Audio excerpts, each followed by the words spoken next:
ప్రత్యేక ఓటరు సవరణ కార్యక్రమంలో భాగంగా మచ్చపొల్లారం డివిజన్లో బీఆర్ఎస్ నాయకులు మాజీ కౌన్సిలర్ డోలి రమేష్ ఆధ్వర్యంలో ఏర్పాటు చేసిన బీఎల్ఏల ముఖ్య సమావేశానికి మల్కాజ్గిరి ఎమ్మెల్యే మరి రాజశేఖర రెడ్డి ముఖ్య అతిథిగా హాజరై బీఎల్ఏలను ఉద్దేశించి మాట్లాడారు. ఈ సందర్భంగా వారు మాట్లాడుతూ ఇంటింటికి వెళ్లి ఎన్యూమరేషన్ ఫారాల పంపిణీతో పాటు కొత్త ఓటర్ల నమోదు, పేర్ల చేర్పులు, మార్పులు, చిరునామా మార్పులు, షిఫ్టింగ్ అయిన ఓటర్ల వివరాల నమోదు, మరణించిన వారి పేర్ల తొలగింపు ప్రక్రియను పకడ్బందీగా నిర్వహించాలని బీఎల్ఏలకు సూచించారు. ఎస్ఐఆర్ కార్యక్రమం అమలు తీరును క్షుణ్ణంగా పరిశీలించిన ఎమ్మెల్యే క్షేత్రస్థాయిలో ఎదురవుతున్న సమస్యలపై బీఎల్ఏల నుంచి వివరాలు అడిగి తెలుసుకున్నారు. ప్రజలకు ఎలాంటి ఇబ్బందులు కలగకుండా పూర్తి బాధ్యతతో సర్వేను విజయవంతం చేయాలని పిలుపునిచ్చారు. ఈ కార్యక్రమంలో మాజీ MBC chairman Nandikanti Sridhar, Alwal division మాజీ కార్పొరేటర్ శాంతి శ్రీనివాసరెడ్డి, డోలి రమేష్, అనిల్ కిషోర్ గౌడ్, నేమూరు శ్రీధర్ గౌడ్, నరేందర్ రెడ్డి, ఢిల్లీ పరమేష్, నర్ల సురేష్, శరణ్ గిరి, జావేద్, హరిత, వర్ష, శిల్ప, సరిత తదితరులు పాల్గొన్నారు. మన బీఆర్ఎస్ కుటుంబ సభ్యులకు, మా డోలి రమేష్ అందరికీ నమస్కారాలు. ఇవాళ మనం ఈ బిఎల్ఏ కార్యక్రమాలు ఏ విధంగా అవుతున్నాయి, మనం ఏ విధంగా ముందుకు పోతున్నాం అనే దాని మీద ఒక రివిజన్ చేసుకుందాము. నేను ముఖ్య ఉద్దేశంతో రావడం జరిగింది. నెక్స్ట్ టైం మీతో పాటు ఎప్పుడైనా ఎక్కడికైనా ఇప్పుడు మా ఢిల్లీ పర్మిషన్ తోడో, ప్రశాంత్ తోడో, సత్తన్న తోడో వాళ్ళకి ఎక్కడైతే బిఎల్ఏ బాధ్యతలు ఇచ్చిండ్రో వాళ్ళని తీసుకొని అక్కడికే వెళ్తాం. అంటే ఇంకో సెకండ్ లెవెల్ రివిజన్ కూడా చేసుకుందామని నాకున్నది. నేను శ్రీధరణ ఈ ఖచ్చితంగా ఇవన్నీ చేపిస్తాను.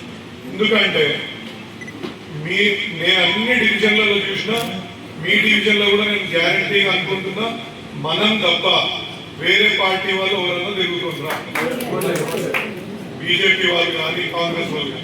అంటే మన పార్టీ ఎంత బలంగా ఉంది, పబ్లిక్ దగ్గరికి వాళ్ళు ఓటు పోకుండా చూసుకుంటున్నాం అనే మెసేజ్ని మనం పబ్లిక్కి చూపించగలుగుతున్నాం కదా. సో నేను ఏమంటున్నా అంటే కొంచెం కష్టపడతాను. ఇప్పుడు మీకు బిఎల్ఓలతో అనేక సమస్యలు బిఎల్ఓలను చేసిన పక్కకు పెడతామమ్మా. వాళ్ళు ఒకవేళ చేస్తారు చెయ్యరు, మనకు దాన్ని పక్కకు పెడతాం. బిఎల్ఓకి ఎంతైతే అధికారం ఉంటుందో బిఎల్ఏ కూడా అంతే అధికారం ఉంటుంది. కాదంటే వాళ్ళకి తెలియక కొన్ని, ఇప్పుడు మీరు అందరూ ఓటర్ లిస్టు చూపెట్టు లేకపోతే ఇంకోటి ఏదో చూపెట్టు అంటే కొంచెం ఏదో వాళ్ళకున్న అవగాహనతోటి, వాళ్ళకున్న తెలివితేటలతో వాళ్ళు ఇట్లా చేయొద్దు అట్లా చేయొద్దు అంటారు. కానీ బిఎల్ఓ ఏదైతే డ్యూటీస్ చేస్తుందో బిఎల్ఏ కూడా అవే డ్యూటీస్ చేయవచ్చు. అందులోంచే మీరు కూడా అంతే ఎంపవర్డ్. మిమ్మల్ని కూడా జిహెచ్ఎంసీ కానీ, ఎలక్షన్ కమిషన్ ఆఫ్ తెలంగాణ కానీ, ఎలక్షన్ కమిషన్ ఆఫ్ ఇండియా కానీ మిమ్మల్ని గుర్తుపడతారు మీరు. ఎందుకంటే మీ లిస్టు వాళ్ళకి పోయింది, లిస్టు ప్రకారంగా వాళ్ళు కూడా అది అప్రూవ్డ్ అయిన లిస్టు.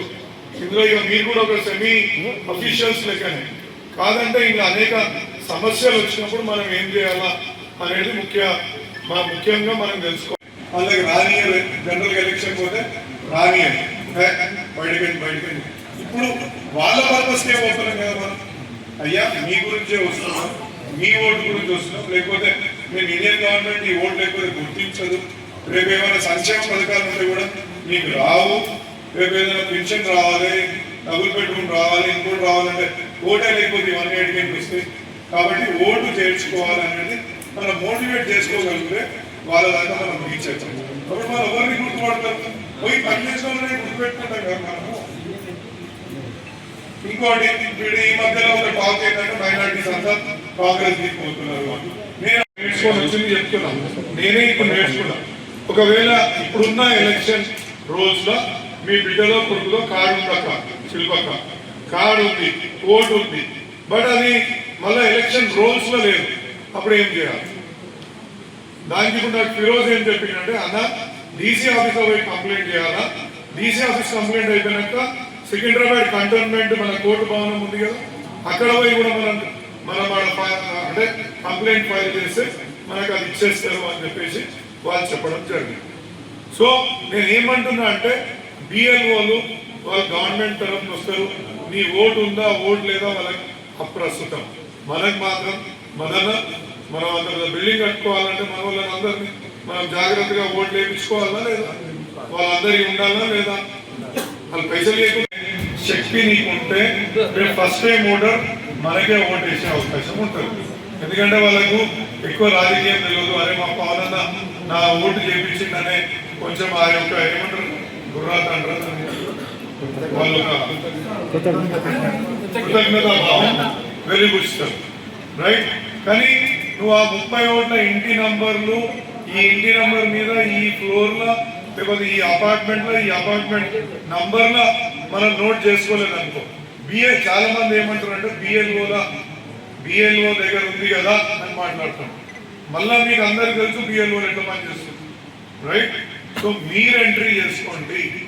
మీరు ఎంట్రీ చేసుకోకపోతే మనం మోసపోతాం, ఇబ్బంది పడతాం. ఫామ్ 7 అంటే ఎవరైనా ఇక్కడ నుంచి పర్మనెంట్గా వెళ్ళిపోయిన వాళ్ళు, చనిపోయిన వాళ్ళు, డబుల్ ఓట్లు ఉన్న వాళ్ళు, అంటే 2 ఓట్లు. ఇప్పుడు హరితకు 2 ఓట్లు, హరిత మొన్న అంటే హరిత అంటే బస్తీలు ఉందనుకో, ఫర్ ఎగ్జాంపుల్ ఫామ్ 6 ఇచ్చింది ఇవ్వాలి. ఫామ్ 6 అంటే ఏంటో తెలుసా ఎవరికైనా? పరిచయ నీకు తెలుసా? నీకు ఫామ్ 7 తెలుసా? హరిత ఫామ్ 7 నీకు తెలియదు. శిల్పక నీకు తెలుసా ఫామ్ 7? నీకు తెలుసా శంకరన్న ఫామ్ 7? మధుమామ నీకు తెలుసా ఫామ్ 7? విజయన నీకు నువ్వంటే మళ్ళీ ఊరు అవుతావు మేము. విజయన నువ్వు ఈ విజయన కదా, ఇంకో హల్వాల్ విజయన ఉన్నాడు. నీకు సత్యన ఫామ్ 7 తెలుసా? ఢిల్లీ అయినా నీకు, ఇంకో అక్కలు నీకు, ఇంకా కూర్చున్న అక్కలు. మరి ఎట్లా అంటే మనం ఎంత నర్సింగ్ అన్న నీకు తెలుసా? అన్ని మా